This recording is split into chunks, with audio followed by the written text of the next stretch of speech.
तो ये शेयर गिरा है वो किसी भी काम की वजह से नहीं गिरा है, सेल की वजह से नहीं गिरा है, बिजनेस में कोई कमी की वजह से नहीं गिरा है, बल्कि उस वजह से गिरा है कि इसके अंदर अडानी ग्रुप इसके अंदर 20% की हिस्सेदारी लेकर बैठा है।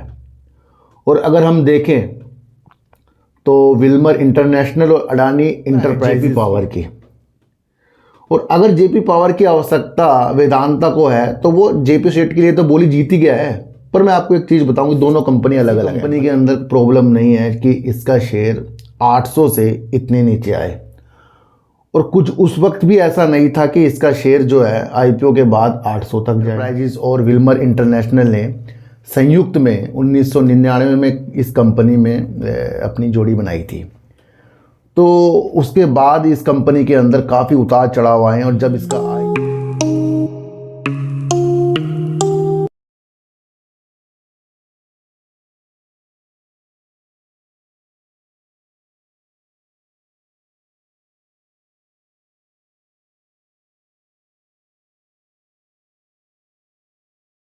नमस्कार, मैं स्वागत करता हूं आपका अपने ही चैनल पर जिसका नाम है सार्थक बाजार से। आज बात करेंगे सर AWL एग्री बिजनेस की।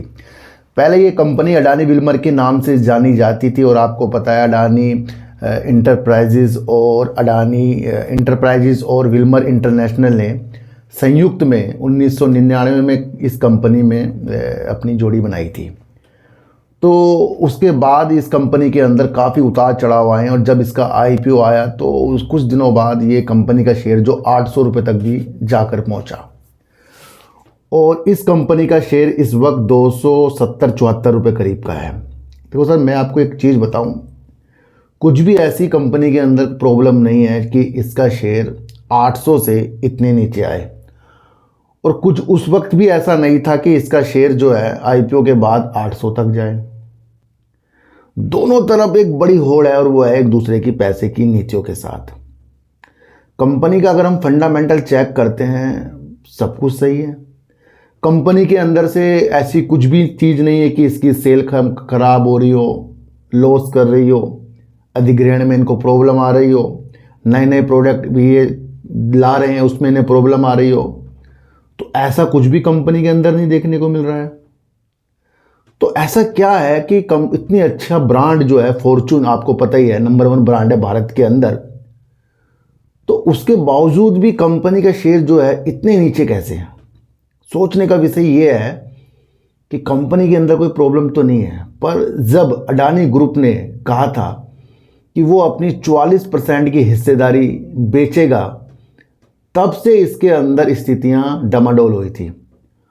क्योंकि जब उसने ये बोला था कि वो अपनी हिस्सेदारी अडानी विल्मर से बेचेगा, तो उसने उसको अपने ठंडे बस्ते में डाल दिया। मतलब इस राय को उसने जो करेगा उसको उसने डाल दिया कि बाद में इसको देखेंगे।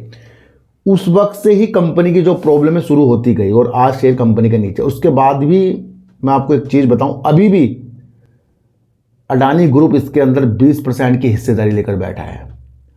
और अगर हम देखें तो विल्मर इंटरनेशनल और अडानी इंटरप्राइजेज की जो इसके अंदर हिस्सेदारी है वो 43.94% थी, दोनों की 43.94%।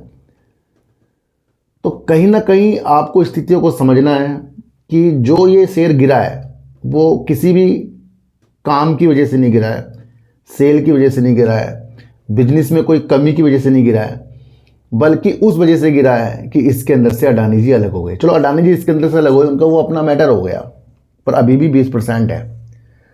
पर हमें ये देखना है कि क्या जो इनके ब्रांड है क्या वो अच्छे खासे हैं या फिर इस तरीके से ही हैं। इसके ऊपर पूरी चर्चा करेंगे आज। इस वीडियो को आज को समझना है आपको। दूसरा बात करेंगे जेपी पावर के और जेपी सेट के बारे में। देखो तो कल मैंने आपके लिए एक वीडियो बनाई जहाँ पर एक नई जंग छिड़ गई। अब वो कौन सी जंग है? क्योंकि जेपी ग्रुप की जो इकाई है जेपी पावर, उसके ऊपर नज़रें जो हैं वेदांता की है, क्योंकि वेदांता के अपने भी पावर प्लांट है और वो अपने कामकाज के लिए अपने पावर प्लांट से ही बिजली लेता है, तो उसको आवश्यकता है जेपी पावर की। और अगर जेपी पावर की आवश्यकता वेदांता को है तो वो जेपी सेट के लिए तो बोली जीत ही गया है। पर मैं आपको एक चीज़ बताऊंगी, दोनों कंपनी अलग अलग हैं। भले ही जेपी सेट की जो हिस्सेदारी है जेपी पावर के अंदर हो, पर दोनों कंपनी अलग अलग है। एक दिवालिया हो रही है, दूसरा काम अच्छा कर रही है। तो मेरे एक प्यारे सब्सक्राइबर ने कल मेरी वीडियो के ऊपर एक कमेंट किया। उन्होंने पूछा कि क्या जेपी एसोसिएट और या जेपी पावर में से कौन सी कंपनी वेदांता लेगा। सबसे पहले तो बोली तो जीत चुका है जेपी एसोसिएट के लिए, जहाँ 17,000 करोड़ रुपए की बोलियां लगी है। और अगर यही चीज़ होती कि भैया जेपी एसोसिएट खरीदने से, अधिग्रहण करने से जेपी पावर भी उनकी झोली में आ जाए, तो फिर ये जो न्यूज कल निकल कर आए ना, फिर ये ना होती। वहाँ पर क्या है, जेपी ग्रुप की पावर इकाई यानी जेपी पावर पर नजरें है किसकी, वेदांता की। ये टॉप अधिकारी वेदांता के बोल रहे हैं, यानी कि ये कंपनी अलग अलग है। देखो सर, एक कंपनी है और वो दिवालिया हो रही है, और उस कंपनी ने उस वक्त कभी भी अपना इन्वेस्टमेंट अलग कंपनियों में, अलग अलग चीज़ों में किया हुआ है अपने बिजनेस के अलावा। तो ये नहीं कि अगर वो दिवालिया हो रही तो वो दूसरी कंपनी में उनकी झोली में आ जाएगी। सबसे पहले तो ये फ़र्क आप समझ लो। तो अगर जेपी एसोसिएट वेदांता की झोली में आ जाए, जैसे भी आ जाए, अगर जीत जाए तो जेपी पावर उनकी झोली में नहीं आ जाएगी, ऐसा संभव नहीं है, ये आप समझना। उसके लिए अलग से बोलियां, अलग से स्थितियां हो सकती हैं, क्योंकि कल की जो एक न्यूज़ थी वो न्यूज़ नहीं है। वहाँ पर एक जंग छिड़ गई है कि जहाँ जेपी एसोसिएट दिवालिया हो रहा है तो अब उसकी जेपी पावर जो कंपनी है उसके ऊपर वेदांता की नजरें हैं। तो ये अब एक अलग विषय बन गया है, जहाँ जेपी पावर एक मजबूत रणनीतियों की तरह आपको देखना चाहिए, क्योंकि वहाँ पर अब जेपी पावर की बात आ गई है। तो जेपी एसोसिएट खरीदे या जेपी पावर खरीदे, ये सारे आपको बाद में पता लग जाएगा, क्योंकि यहाँ बोलियां जीतने के बाद भी जेपी एसोसिएट अभी झोली में वेदांता के नहीं आया है, पर उसने एक जंग छेड़ दी, वो है जेपी पावर के लिए। तो दोनों कंपनी अलग अलग है, ये आप समझ कर चलना। तो हमें स्थितियों को समझने का मौका आना चाहिए। अच्छा, अब हम बात करेंगे अडानी विल्मर यानी कि AWL एग्री बिजनेस की। इसकी रूपरेखा मैंने भी आपको बता दी है, और वो इसलिए बता दी है, चलो शुरू से अगर मैं आपको समझाऊं इसके बारे में, तो सर इसका 274 का शेयर चल रहा है। और अगर हम स्थितियों को समझे पुरानी न्यूज को, कि अडानी ग्रुप अडानी विल्मर से पूरी तरह बाहर निकल रहा है। अडानी इंटरप्राइज अपनी लगभग 44% हिस्सेदारी विल्मर इंटरनेशनल को बेचेगा। ये सारी स्थितियां क्या थी, ये पुरानी थी, और वहीं से ही अडानी विल्मर की स्थितियां नाजुक हो गई। सिर्फ इस न्यूज़ से हुई थी वो, और कोई बिजनेस की वजह से नहीं हुई थी। अब नया नाम कंपनी का क्या है, ये आपको पता ही है। हिस्सेदारी बिक्री के बाद अडानी विल्मर का नाम बदलकर AWL एग्री बिजनेस लिमिटेड कर दिया गया है। ये आपको समझ कर चलना पड़ेगा। अच्छा, अगर हम शेयर होल्डिंग की बात करें अडानी विल्मर की, यानी अडानी विल्मर एग्री बिजनेस की, तो विल्मर इंटरनेशनल की 43.94% की हिस्सेदारी थी। और उसके बाद हम देखें तो अडानी इंटरप्राइज एंड कम्युनिटीज यानी अडानी इंटरप्राइज की हिस्सेदारी 43.94% दोनों की बराबर थी। अब यहाँ से आपको देखने को ये मिल रहा है कि अडानी इंटरप्राइजेज ने अपनी होल्डिंग को 13.52% यहाँ पर बेच दिया। और कितनी होल्डिंग होगी इनकी, 30.42% हो गई। और अगर हम अब सितंबर 2025 की शेयर होल्डिंग पैटर्न देखें प्रमोटर का, तो वहाँ पर हमें देखने को ये मिल रहा है कि विल्मर इंटरनेशनल 43.94% है, और अडानी कम्युनिटीज़ जो है 20%, यानी कि 30.42% में से भी अब 20% की जो हिस्सेदारी है वो अभी भी अडानी विल्मर की यहाँ बची है। और यहाँ आपको साफ साफ देखने को मिल रहा है कि अडानी विल्मर के अंदर से विल्मर इंटरनेशनल जो है, जो अडानी इंटरप्राइजेस उनके शेयर खरीदने वाला था, अभी भी उसकी हिस्सेदारी 43.94%, यानी कि अभी तक कोई भी हिस्सेदारी विल्मर इंटरनेशनल ने नहीं ली है। तो ये अब आपको समझ कर चलना पड़ेगा। और ये 20% की जो हिस्सेदारी बेचने की स्थितियाँ है, ये विल्मर इंटरनेशनल की लेने की स्थितियाँ, इसके लिए पहले अडानी इंटरप्राइजेज ने CCI की मंजूरी के लिए भी पत्र लिखा पड़ा है, तो अभी मंजूरी नहीं मिली है। और अगर इसको ये मंजूरी मिल जाए बेचने वाली, तो ये 20% भी फिर इसकी बिक जाएगी। तो वहाँ से आपको समझना है कि अभी एक और न्यूज़ इसके अंदर आने वाली है, जहाँ ये अपनी, जब जिसने कहा 44% बेचेंगे, अब कितनी रह गई है, 20% रह गई है। और 20% के लिए भी इन्होंने कुछ महीनों पहले अपनी हिस्सेदारी बेचने के लिए CCI की मंजूरी मांगी हुई है। तो यानी कि ये भी ये चीज़ स्थितियाँ बेचेंगे। फिलहाल इसके अंदर अडानी इंटरप्राइज अभी भी है, ये आप समझ कर चलना। अच्छा, अगर हम कंपनी की स्थितियों को समझें तो ये भारत में खाद्य तेलों का सबसे बड़ा आयातक और पाम तेल का सबसे बड़ा प्रोसेसर है। फॉर्चून ब्रांड के तहत ये भारत के अंदर अपना वर्क करता है, ये आपको सबको पता है। गेहूं, आटा और चावल जैसे अन्य खाद्य उत्पादों में भी ये नंबर 2 और 3 की स्थिति रखता है, ये आप समझ कर चलना। अडानी विल्मर साबुन, न्यूडल्स, पामटिक एसिड और कैल्सरीन जैसे औद्योगिक उत्पाद भी प्रदान करती है। ये व्यक्तिगत और घरेलू देखभाल, फार्मास्यूटिकल और रबर जैसे उद्योगों की ज़रूरत को पूरा करता है। अगर हम स्थिति को और समझें तो कंपनी के भारत में 10 राज्यों में 23 से अधिक प्लांट हैं, संयंत्र, मैन्युफैक्चरिंग प्लांट है। अडानी लिमिटेड को भारत में सबसे तेज़ी से बढ़ती एफएमसीजी कंपनियों में से एक माना जाता है, यानी कि इसका नाम तो अब चेंज हो गया ना, आपको पता है। इसे कुछ समय के लिए भारत की सबसे बड़ी एफएमसीजी कंपनी भी घोषित किया गया था, जिसने हिंदुस्तान यूनिलीवर को पीछे छोड़ दिया था, है ना। और ये अगर मैं आपको एक न्यूज़ बताऊं, अगस्त की, विल्मर ने अडानी विल्मर एग्री बिजनेस में 7,150 करोड़ रुपए में 20% हिस्सेदारी खरीदने के लिए सीसीआई से मंजूरी मांगी, जैसे मैंने भी आपको बताया था। और अगर मैं इसकी हिस्सेदारी आपको और बताऊं, ये इसकी पूरी रूपरेखा है, जहां से आपको समझना है कि कंपनी के अंदर कोई प्रॉब्लम नहीं है। बस प्रॉब्लम वो थी कि अडानी ग्रुप इसके अंदर से निकल रहा है और अभी भी उसकी 20% की हिस्सेदारी, उसके लिए उसने सीसीआई की मंजूरी मांगी हुई है। तो यहाँ पेच अभी फंसे हुए हैं। काम की स्थिति देखो सर, मैं आपको एक चीज़ बताऊँ, इसके अंदर जब से इसका आईपीओ आया, जब से इसके अंदर 10% करीब के आपको पब्लिक देखने को मिली, और पब्लिक इतनी मजबूत है इसके अंदर, उसने अपनी हिस्सेदारी को इतनी गिरावट में बेचा नहीं है। खरीद बेच में कुछ लोग कमा गए होंगे, लेकिन अगर हम इसकी स्थितियां, जब इसका आईपीओ आया था तो 10% करीब के पब्लिक थी। और अगर ये जो अडानी ग्रुप वाली न्यूज़ इतनी खतरनाक थी, तब भी जो पब्लिक है ना, वो घबराई नहीं है। और अगर हम सितंबर 2025 का इसका शेयर होल्डिंग पैटर्न देखें तो वहाँ 10% से बढ़कर पब्लिक इसके अंदर 12% हो गई। पब्लिक को पता है कि जो इनके ब्रांड है, जो मजबूती है, ये जो बिजनेस है वो दिखता है, हर स्टोर में दिखता है, हर मॉल में दिखता है। इनके ब्रांड आपको दिखते हैं, फॉर्चून ब्रांड आपको देखने को मिलते हैं। आपकी किराना की दुकान जहाँ से भी आप सामान लाओगे तो वहाँ आपको इनका ब्रांड कुछ ना कुछ दिखता है। यानी कि जो पब्लिक है बहुत होशियार है इसके अंदर, ये आप समझ कर चलना।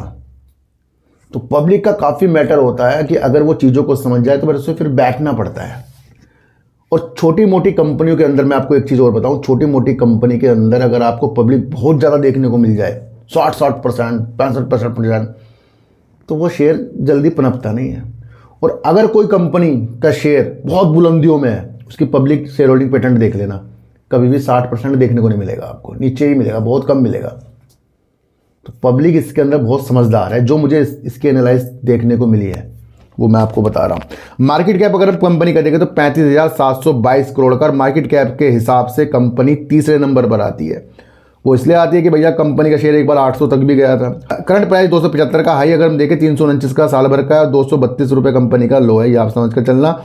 तीसरे नंबर पर कंपनी आती है मार्केट कैप के हिसाब से, वो आप समझ सकते हैं। और कंपनी का जो रिजल्ट आ रहा है भैया, 3 नवंबर को कंपनी का रिजल्ट आ रहा है। और अगर हम इसकी सेल पर अपना विशेष ध्यान दें, 14,154 करोड़ की सेल हुई थी और 313 करोड़ कंपनी ने प्रॉफिट किया था जून 2024 में। 14,000 करोड़, 18,000 करोड़ की कंपनी की सेल होती है। एफएमसीजी प्रोडक्ट की इतनी सेल होना उस कंपनी के लिए, जिस कंपनी से अडानी ग्रुप निकल रहे हैं, और उसके बावजूद भी कंपनी की सेल में वो नहीं आया कि भैया बिल्कुल ही अगर अडानी ग्रुप निकल के गया तो ये 5,000 हो गई है। देखने को मिला इसको आपको ऐसा कि भैया अगर अडानी ग्रुप इसके अंदर से निकल रहे हैं तो वो सिर्फ शेयर प्राइस में आपको इसका इफेक्ट दिख रहा है, काम में नहीं देखने को मिल रहा है। काम का तो चल ही रहा है, ये आप समझ कर चलना। और अगर आप जून 2025 की बात करें, 17,059 करोड़, साल दर साल कंपनी ने 17,059 करोड़ की सेल कर दी थी और 238 करोड़ कंपनी ने प्रॉफिट किया था। नहीं, कहीं भी आप देखें सेल में कोई प्रॉब्लम नहीं आ रही है। और अगर हम रिजर्व की बात करें तो रिजर्व भी कंपनी के अंदर बढ़ता जा रहा है, जो 9,294 करोड़ का है। उधार कंपनी के अंदर भी घटता जा रहा है, जो 1,937 करोड़ का है। और अगर हम कैश फ्लो की बात करें, वहाँ भी कंपनी अच्छा वर्क कर रही है। एक स्थिति मैं आपको और बताऊं, अभी मैंने आपको बता दिया, फिर बता रहा हूँ कि अगर हम दिसंबर 2022 में प्रमोटर देखें तो 87.94% है। और अगर हम इसके अंदर पब्लिक देखें तो 10.35% थी जब इसका आईपीओ के करीब आया था। उसके बाद पब्लिक को अगर मैं आपको स्थिति अब बताऊं तो पब्लिक अब भी कंपनी के अंदर 12.78%, यानी कि पब्लिक ने अपनी होल्डिंग को डिक्रीज नहीं किया है। पब्लिक को पता है इसकी कंपनी के बारे में, तभी तो भैया जिन्होंने 600, 700, 500 में लिया होगा तो बैठे हैं मेरे हिसाब से। अब भी जिसने भी इतने ऊपर लिया है, मुझे एक बार बताना कि भैया किस शेयर प्राइस जो है कहाँ किस प्राइस में अडानी विल्मर के शेयर उनके पास है। कि शेयर होल्डिंग पैटर्न देख के यहाँ लग रहा है कि मुझे नहीं लगता कि अधिकतर पब्लिक ने अपना लॉस बुक किया होगा। तो ये आप समझ कर चलना। और अगर मैं आपको यहाँ पर ही बताऊँ कि प्रमोटर अब इसके अंदर 63.94% है, और वो आपको पता है कि 20% कौन है इसके अंदर, अडानी ग्रुप है। एफआईज ने अपनी होल्डिंग को देखो सर कितना ज़्यादा इंक्रीज कर लिया, जो 14.11% कर लिया है, और डीआईज कंपनी के अंदर 8.82%, यानी 14% तो एफआईज हो गए और डीआईज इसके अंदर हो गए 8%। और जिस दिन इसका आईपीओ से लिस्ट हुआ था तो एफआईज आपको 1.57 देखने को मिले थे और वो अपनी स्थिति को घटा रहे थे, और अब कितने हो गए, 14% हो गए। डीआईज उस वक्त कितने थे, 0.14% थे, अब कितने हो गए, 8% हो गए। यानी कि डीआईज और एफआईज को इस कंपनी के बारे में मजबूती से पता है कि जब इतनी कम उनकी होल्डिंग थी और आज सितंबर 2025 में अडानी ग्रुप के निकलने के बावजूद भी उनकी होल्डिंग बढ़ रही है, तो ये सीधा सीधा बता रहे हैं कि जो कंपनी का फंडामेंटल, कंपनी का काम है, मजबूत है। ये आप समझ कर चलना। पब्लिक की बात करें 12.78% है, उस वक्त कितनी थी, 10% करीब की थी, यानी कि पब्लिक ने अपनी स्थिति को मजबूत किया है। तो ये वो स्थितियां हैं अडानी ग्रुप की। इससे ज़्यादा आपको इस कंपनी के बारे में समझना ही नहीं है। कंपनी नंबर 1 के ब्रांड की तरफ करती है जो फॉर्चून है, और यहाँ स्थितियाँ सिर्फ इस वजह से डाउन है कि अडानी ग्रुप इसके अंदर से निकला है ना। तो वो सारी स्थितियाँ मैंने आपको बता दी। कहीं भी खरीदने बेचने की नीतियाँ मेरे चैनल पर नहीं है। स्थितियाँ समझाने की, स्थितियों के साथ ही मैं वीडियो बनाता हूँ, उसके अलावा मेरे कोई भी माध्यम नहीं है कि हम टारगेट आपको बताएं। तो सर मेरा कोई टेलीग्राम, कोई व्हाट्सएप ग्रुप नहीं है, और ना ही आज तक मैंने बनाया। तो सर सच्ची वीडियो देखिए, अच्छी वीडियो देखिए, समझ कर दीजिए, चीटी काटे दीजिए, गाय को रोटी दीजिए, और अपने बच्चों को ज़्यादा से ज़्यादा प्यार कीजिए, क्योंकि बच्चे ही आपकी मासूमियत से किस्मत पलटेंगे। तो फिर मिलेंगे आपसे नए वीडियो के साथ, जब तक के लिए नमस्कार।